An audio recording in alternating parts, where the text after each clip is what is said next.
ഒരു പൂവിൽപ്പനക്കാരൻ്റെ കഥയുണ്ട്. അദ്ദേഹം എന്നും ധാരാളം പൂക്കളുമായി ചന്തയിൽ വരും.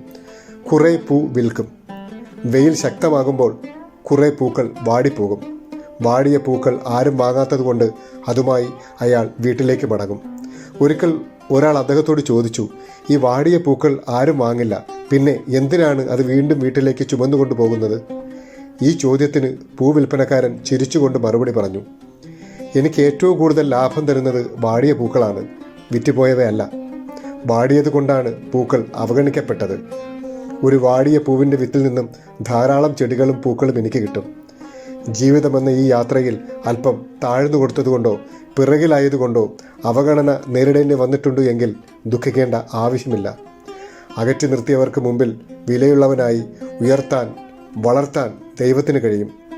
ജീവിതത്തിൽ പ്രയാസങ്ങളോ ബുദ്ധിമുട്ടുകളോ നേരിടുമ്പോൾ തകർന്നു പോകാതെ ലോകനാഥനിലേക്ക് കരങ്ങളുയർത്തുക. അവൻ നിങ്ങളെ കൈവിടില്ല. തീർച്ചയായും അള്ളാഹു ക്ഷമാലുക്കളോടൊപ്പമാകുന്നു.